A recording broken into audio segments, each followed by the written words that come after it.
Bienvenue dans Science et Mouvement, le podcast d'OD Academy. Là où les données et la science rencontrent le terrain et où on apprend enfin à comprendre son corps. Aujourd'hui, on va répondre à une question que beaucoup de monde se pose.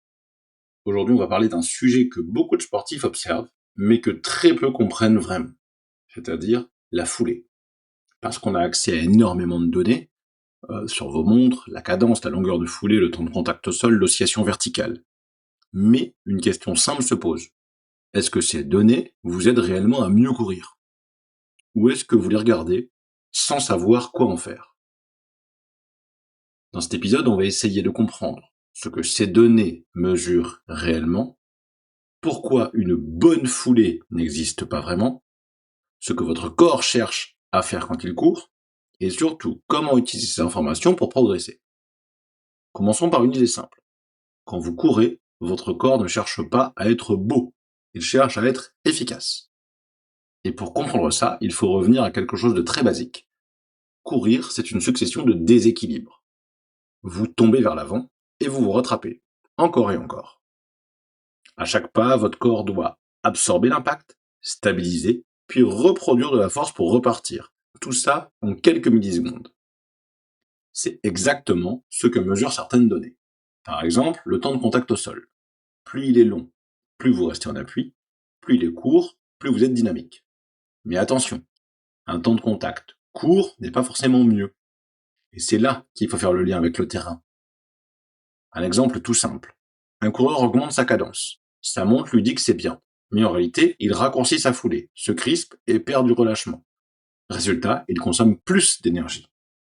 Donc, la donnée est meilleure, mais la performance diminue. Et c'est la même logique avec l'oscillation verticale. C'est le mouvement vers le haut quand vous courez. On entend souvent, il faut limiter l'oscillation. C'est vrai jusqu'à un certain point. Parce que si vous cherchez à la réduire artificiellement, vous allez bloquer votre mouvement et perdre de l'élasticité. Et là, on touche à quelque chose de fondamental. Le corps fonctionne comme un ressort. Il emmagasine de l'énergie à l'impact et la restitue. Si vous bloquez ce système, vous devez produire plus d'énergie musculaire. Et donc, vous fatiguez plus. Maintenant, faisons le lien avec un autre cas concret.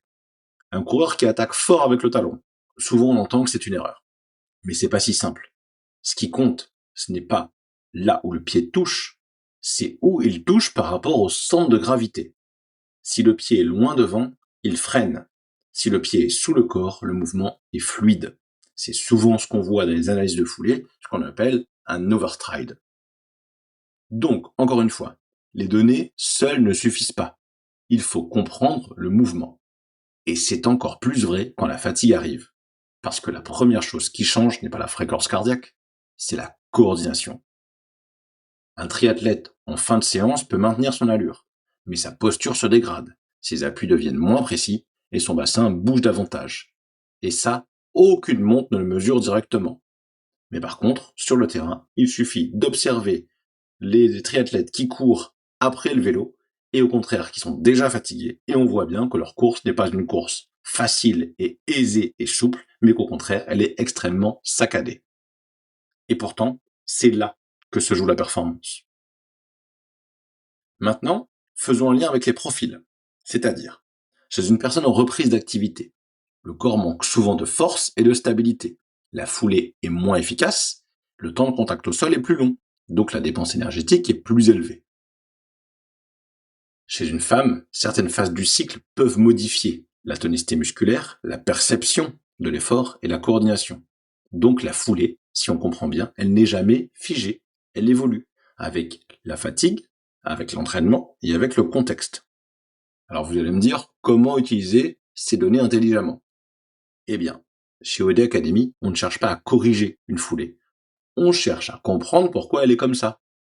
Et c'est comme ça que nous pouvons choisir un type de chaussures, des semelles, un type d'entraînement. Et donc, nous pouvons observer qu'il manque de la force, ou est-ce qu'un problème de mobilité, une fatigue ou un mauvais timing d'entraînement. Parce que la foulée est une conséquence, pas une cause. Et c'est ça qui change tout. Ce qu'il faut retenir aujourd'hui, c'est simple. Il n'existe pas de foulée parfaite. Il existe une foulée adaptée. et une foulée adaptée à votre corps, à votre niveau et à votre objectif. Et surtout, une foulée qui évolue. Dans le prochain épisode, nous parlerons d'un sujet directement lié, c'est-à-dire la biomécanique et la performance. Un sujet qui nous tient à cœur, parce que, au final, ce n'est pas seulement combien vous vous entraînez, mais surtout comment vous bougez. Parce que courir mieux, c'est souvent progresser plus. Bienvenue dans Science et Mouvement, le podcast d'OD Academy. Là où les données et la science rencontrent le terrain et où on apprend enfin à comprendre son corps.